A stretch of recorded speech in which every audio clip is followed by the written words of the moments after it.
Keep your distance, Sheriff. Oh. Heather, could you move to your left about well, half a foot? I'm in the way. I'll just stand. No, you're not really in the way. Here, man, what?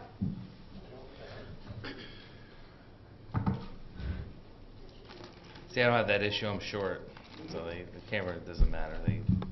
So, I appreciate everyone coming down here. As you know, things keep changing rapidly here in the county, and we continue to address it, working in partnerships with everybody. And I think it was 2 days ago we were at 15. Yesterday we're at 25. Last night on my way home we got up to 33. This morning we're at 41. So we have 41 confirmed positive cases of the coronavirus, along with 126 people under mandatory quarantine and 441 people under precaution quarantine. Like I said, we're going to hit that peak and then we're going to go down. So we're just hitting that peak a little bit quicker than anywhere else, but I have to assure you, again, I'm going to commend our Department of Health and all the workers that have rolled up their sleeves working here in the county. Before I get into some of the cases, and that's one of the reasons why I have Sheriff Apple here and he'll address the one. Listen, you can't just close government down and walk away. There's essential services, and first and foremost, I want to say to everyone out there, think about the men and women that are our nurses, that are our doctors, that are working at our hospitals, that are keeping the doors open of our nursing homes, going to work every day, day in and day out. They can't go home. They have to do their job. We have complied with the 50% rule the governor put out. We were working on it for the last 3 weeks, reducing services, but I let our workers know that they're going to be home, and we may reassign them to other things to help out with the Department of Health, who's working around the clock, putting in 15 to 18-hour days, other than just going home to sleep. And even then, when they go home to sleep, we're addressing each other on the phone at nighttime. So are you really getting any sleep? And the answer is no. So as we go forward, we will be reassigning employees so I cannot have a burnout rate. Because again, this is the long haul. I think everyone should know this. This is a marathon. It's not a sprint. And we got to just take our time to get there, to answer all the questions, to address the issues that are in front of us, but stay calm. We're also going to be setting up a line for people to call to talk to mental health doctors, to talk to people, because when you start getting isolated, or the people that are staying in, and you want to talk to somebody, you're going to be able to call somebody. I have said this and will continue to say this. Please, if you know people that live alone, they don't have to be senior. They can be in their 20s. They might not have family or family around them. They might be here and they live here and their family lives elsewhere. Call them up, FaceTime them, cheer them up. Be the good New Yorkers that we are, and we will continue to lead from the front. As we continue to look, as you know, cross gates and colony centers are already mandatory in different hours. That's going to be the norm. Our dine and go for our senior program, we already established that the restaurants are going to deliver the food to the people that are entitled to it. Meals on Wheels got to continue. We got to continue to feed people. We have to continue to feed our children breakfast and lunch. These are all things that we take into play. That's why when people sit there and say you got to shut down completely, we will at one point. Look what happened in San Francisco. Mayor de Blasio is making the decision soon to shut down New York City, telling New Yorkers to get ready. The governor's getting probably ready to do whatever he needs to do, and we're working with them, what he sees fit going forward. But we're trying to be proactive, and we're trying to stop the spread. But the only way we can do that is keep your social distance, wash your hands, cough into your arm, and if you feel you have a symptom, please, by all means, call your doctors, let them know. They're going to direct you where to go. They're going to tell you whether or not you have to go to the ER or if you can come into there. If you have any questions, the hotline for New York State, and I said this yesterday, is 1-888-364-3065. And again, that's 1-888-364-3065. And again, we established with United Way 211. You can call there for anything, and I imagine the Sheriff will talk a little bit about the 911 system being clogged up. But one of the cases, you know, again, 25 yesterday, 41 today, do the math. One involved a person at the Teresian House. It's the first one we had. It's a separate, it's not in the Teresian House, it's a separate place at the Teresian Nursing Home. It's for respiratory care, and Dr. Whelan will answer them questions. Everyone's going to be tested there on that floor, and we're addressing that issue because obviously that's the most vulnerable population that we have. That's what we've been trying to do by locking down nursing homes and keeping people away. This is why people, I say to you, I know you want to see your loved ones, but this is the reason why we're telling you not to get out, because they are more vulnerable. We have one of the first that I'm aware of, and Sheriff Apple addressed this issue, one of his deputies came down with it. So we'll be working with him on that. But for right now, I'm going to let Liza Whalen talk, and then I'll get it over to Sheriff Apple. Good morning, everyone. As the county executive just let you know, we have currently 41 cases. As we continue to track and monitor the presence of COVID-19 in the community, it seems to us that we are starting an uphill curve that we anticipated that we would have with this disease. It is essential that we continue to do the widespread testing that we are doing to give us an idea of how, as a community, this is affecting us. I continue to send the message of empowerment to people and not panic. It is very important that you empower yourself with knowledge, look at appropriate sites for information on our website, the New York State Department of Health website, and the CDC, and continue to follow the behaviors we have reinforced from day one, which is to wash your hands, to stay at home if you are sick, and we are now saying that if you should stay at home if you don't have anything else to do. We have many hundreds of individuals in the Albany County region who have been placed under quarantine, but we are encouraging those that are home from work, home from school, to continue to stay home. We know at this point that staying home saves lives. That is a very essential message that we need to get out to the public.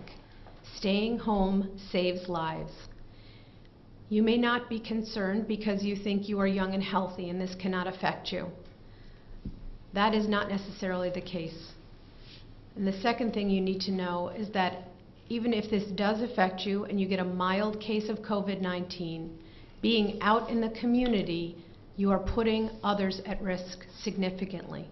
The two cases that we are discussing today are individuals that are, first one is a highly vulnerable individual, and the second one is essential to community services. So think about others. Think about the fact that we need to continue with our essential services and we need to protect our vulnerable populations. Staying home saves lives. Now, I want to address the case that we learned about yesterday evening from the Teresian House. We worked with them immediately. This is a separate area of the Teresian House that is for respite patients. It is not the main area of the Teresian House where the residents live. We rapidly identified the individuals that are staying there, and I believe there are 15 of them, and we worked immediately with the State Health Department to deploy a team to go out today to swab all the residents that are determined to be contacts and all of the affected staff. In the meantime, all of the usual infection control measures that we would suggest are being implemented. The staff out there has been great. They have been forwarding us information back and forth into the night last night, and we believe that this is not a risk, as I said, to the general population of the Teresian House. We are just looking at a very small set of individuals. The individual that was diagnosed is currently at Albany Medical Center, and that is the information that I have on that case at the moment. I'm going to let the sheriff speak about the second case, and then I can talk a little bit about it from a public health perspective. Sheriff? So good morning. First of all, we had a deputy sheriff test positive for COVID-19. He was assigned to our judicial center, our transportation division. As a result of that, there's 9 other deputy sheriffs that are in a quarantine situation. He's pretty much 7 days in at this point. So he feels good. He has weak knees. That was really his only symptom, and he had a headache. But he's in good shape. We're talking to him. We're talking to his family. He lives with his parents. His parents are elderly. We're talking with all the other deputy sheriffs, and we're tracing everything back to everybody that he touched and may have been in contact with. At this point, we don't see any huge issues other than taking some precautionary measures. Obviously, with the court situation, the courts are currently shut down.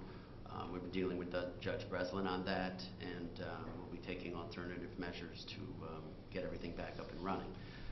The deputy did go to the jail a couple of times. We've taken precautions at the jail. We have roughly right now, anyway, we have 50 people in isolation. The 3 inmates that this deputy sheriff came in contact with are added to them. We have 65 isolation cells, and we are currently making another 50 isolation cells.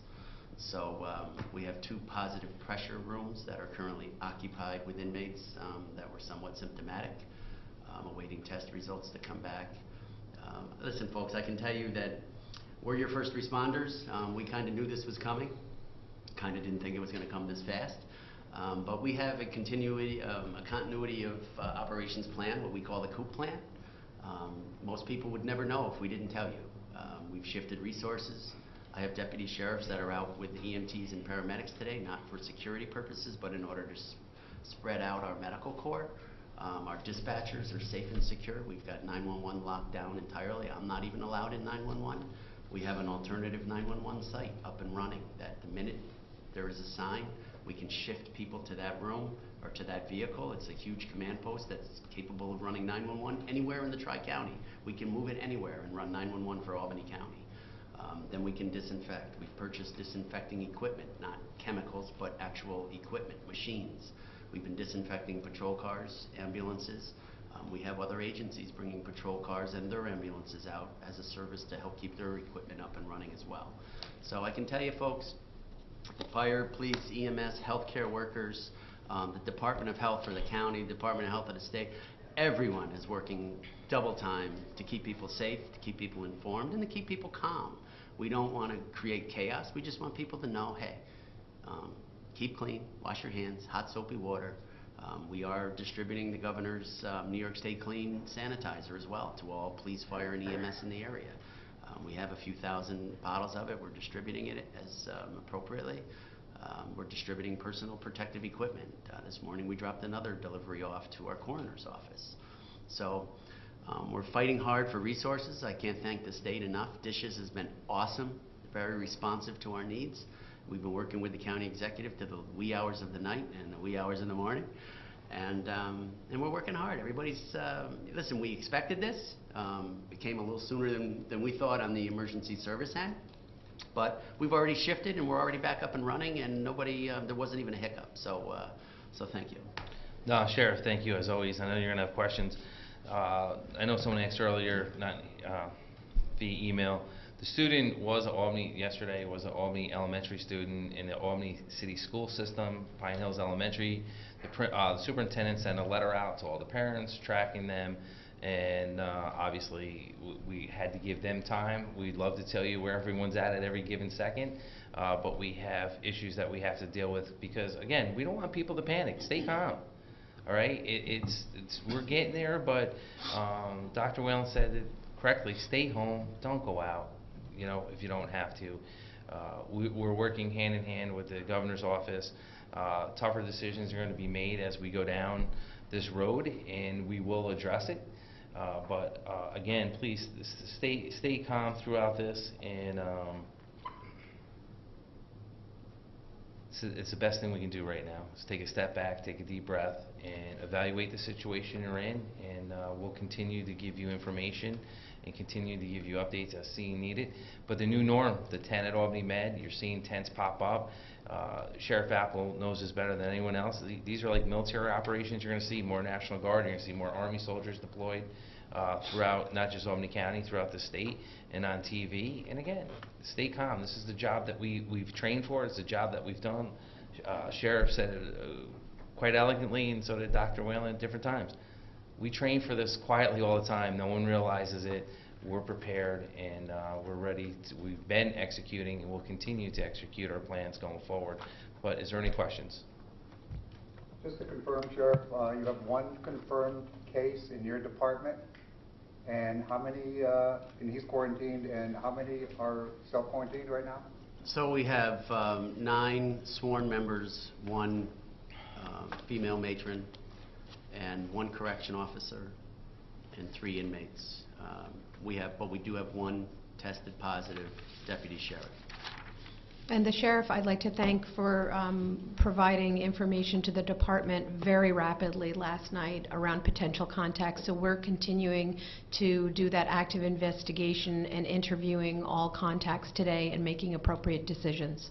And for the doctor, I've been asked on the street, where can people go to get tested if they wanted to get tested? And I'm not sure, I had no answer for it. Okay. Are there places for that? Yes, there are. So some providers in Albany are testing in their offices, not all. So the first step would probably be to reach out to your primary care provider and determine whether they have testing in their office.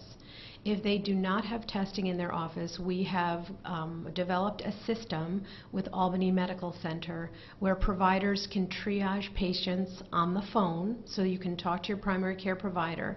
They can enter a checklist and then order the test at their discretion, and then they can contact Albany Medical Center and make an appointment to be tested at the tent. I'm getting information that around 400 people are being tested. There is a walkthrough daily, there's a walkthrough, and there is a drive-through, and Albany Med has been great in their proactive response to this, and we talk to them on a daily basis as well. You know, I want to echo the statements of both County Executive McCoy and Sheriff Apple that all partners that can be working on this together are working on this together. We are pulling our resources. We are talking to each other day and night. The conversations are fluid. We are responding to situations as they arise, and we continue to work very collaboratively, and I will say very strongly, on response at the community level. What I want through the press to be able to hammer home again is the responsibility of the public. It is incumbent on everybody listening to this message that they realize their role in this. And your role today is to stay at home and to avoid contact with others and to practice social distancing. This is essential right now for us to prevent this curve from continuing to accelerate. What you do today can affect what happens in our community tomorrow. We are hoping that this is not going to be prolonged. We know for everyone that this is an unprecedented situation and that there is a lot of concern in the public. And we want to reassure people that if you follow this guidance, you are not only helping your own health, but helping the health of others. So please heed these messages and take them seriously. Just one more.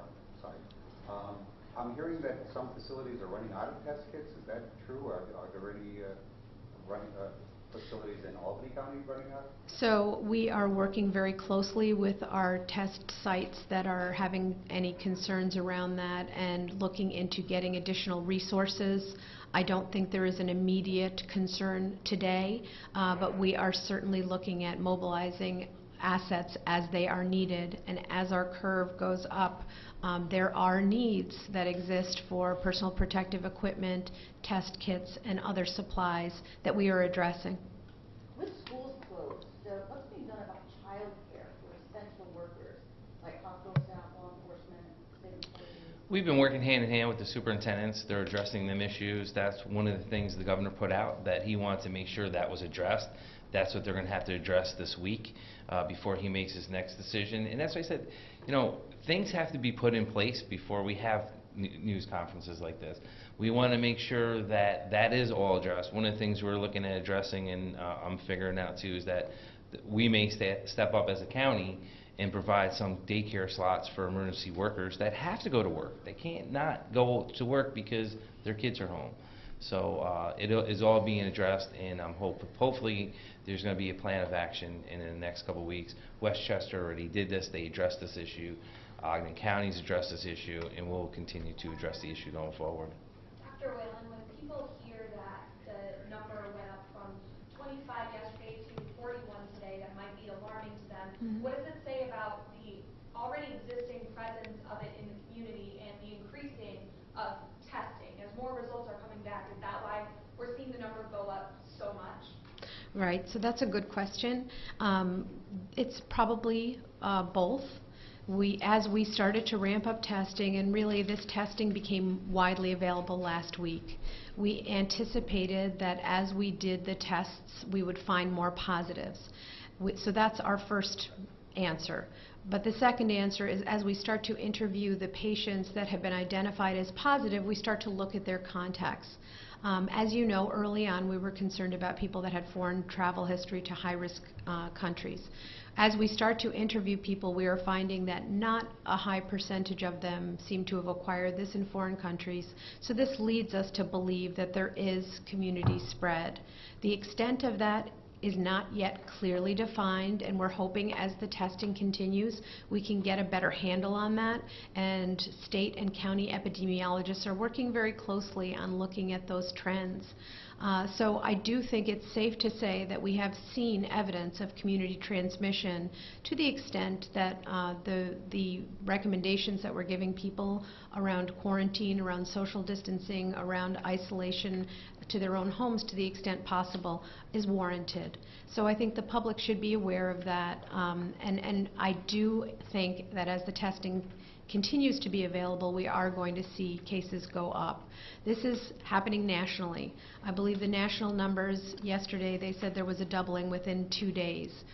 This is what we're seeing in Albany County. So it's following the trends, and you know, the extent to which that is dependent on the testing or community transmission at this time is unknown, but I would definitely say both play a role. Yes. You guys are getting in touch with more and more people as you get more cases. Can you give us an idea of how many people you've not been able to get a hold of to say you may need to be tested or you may need to take precautionary quarantine? We have volunteers that are very actively working on this for hours. We have lists that are very dynamic and evolving, so in terms of individuals that we have not been able to contact, I can't give you that information because it's not like we try to get in contact the first time and then give up. We continue to go on. So I don't have those numbers dynamically because those are people that we continue to work on contacting. Anyone else?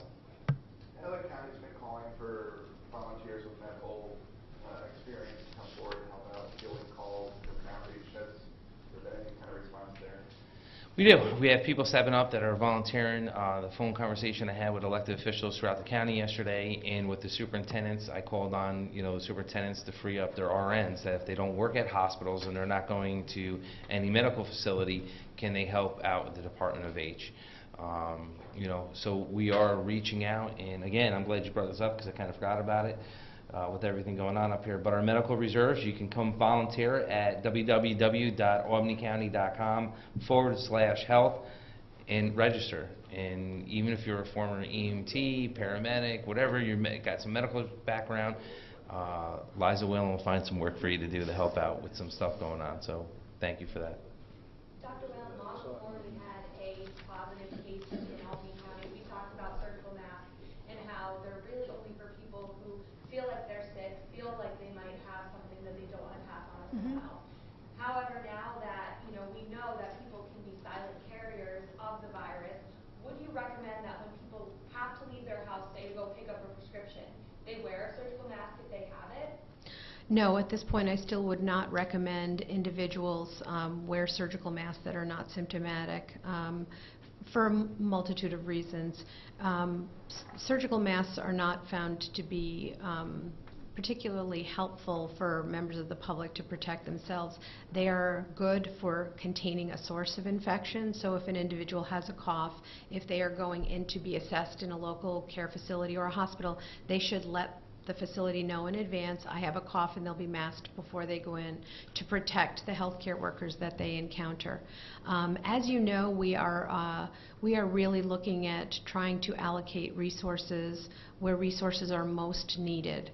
So, you know, we need to make sure that our healthcare facilities can continue operations, and we need to make sure that those workers have the resources that they need, and masks is one of those resources. As your quarantine list grows, where is the best place for people to go if they need help getting food, supplies? Who are they supposed to be calling if they're quarantined, and is there resources the county can provide to them? If they have everything they need? Well, that's why we've been telling people in these press conferences, please be prepared. You know, again, things are going to change rapidly in the next 10 days.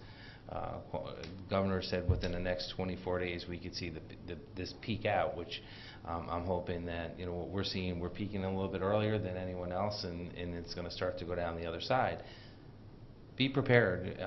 Most countries, Italy, Japan, South Korea, Germany, China, they didn't shut the grocery stores down. I shouldn't say that about China, but I know about the other ones. The grocery stores stayed open, so and people got permission slips basically to go and still go shopping. We know that. If it's a long game, supermarkets are going to stay open no matter what. They have to. People have to eat. I don't know what, you know, eventually if the restaurants will be shut down completely or still do the curb and go or delivery service, because people still need to eat. And we will have in places, like I said, we've identified our seniors that are Meals on Wheels, our seniors that are vulnerable, our congregate meal sites that we close down, and our children that may need to get food too. So that's all being addressed, yes. On that note, we talk about shelter in place out in San Francisco Bay. Mayor de Blasio is talking about potentially New York City. At what point do we start thinking about that being a possibility, not only Albany County, but the surrounding areas? It's getting there, and that's what we're trying to tell everyone. We're going to get there, you know. I hope not, but I have a feeling we will. But we are letting everyone know that we're ready. If that happens, we're still going to answer people's needs. We're still going to deliver services because we have to, and that's a hard thing to try to explain to people. You know, like I said, don't panic. Now's not the time to panic. Now's the time to lead. Now's the time to be good New Yorkers to come together. You know, there'll be enough time down the road when everything clears up and it goes back to the norm. But for right now, we have to put everything aside and do what's good for our community, and that's what we're seeing with the sheriff and Dr. Whalen. That's what we're seeing from 99% of the people. You know, there's still, that's why we said some people are dealing with it differently, and we're addressing that as we move forward. Thank you, but before we end, we're ending. Bruce Hidley, our county clerk, has a couple things because you still have to file certain paperwork and things like that. We're going to let Bruce do that, but I'm going to walk away from you, Bruce. Well, first, County Executive McCoy, Sheriff Apple, and Dr. Whalen, I thank you for all the progressive work that you've been doing with the COVID-19 virus. But the County Clerk's Office has also implemented some new policies that we're going to put into place effective tomorrow, March 19th. We're suspending all public access to the Albany County Clerk's Office. We are going to implement the following only in-service, in-person emergency court filings will be accepted by the Albany County Clerk's Office. All others can be done and continue to be done by our e-recording, our e-filing, and by mail. We have reduced our staff to only essential staff. We have the Albany County Hall of Records is not allowing any public access at all. The Albany County Clerk's Office, again, is just the emergency court document filings only. And until further notice, we have suspended all passports, business certificates, pistol licenses and amendments, notary public services, and registrar and notary authentications and apostilles. Those services will no longer be existing in our office until further notice, until we can get through this terrible virus that we have going on here in Albany County and throughout the state of New York. We think this is the right thing to do. We know it's the right thing to do, actually, and we ask for the public's support, and we certainly will work with the public in any way, shape, or form that we can when it comes to your court documents that you may have out there that need to be filed with my office. So thank you very much. I appreciate the opportunity and to speak and let our Albany County residents and the public that serves the Albany County Clerk's office. Thank you. Will you go through that list again? You said suspended passports, physical licenses, what else is that? We're going to do, we're suspending in-person services for passports, business certificates, pistol licenses and all amendments, notary public service, and registrar and notary authentications and apostilles. That's just all in person, you can still do some of that online. You can still do that online, and as a matter of fact, we listed the website www.albanycounty.com/government/departments/county clerk. Should you have any questions, the phones are available for any answering. Like I said, we do have just essential staff working, and they will be on manning our phones in case you have any questions. So thank you very much.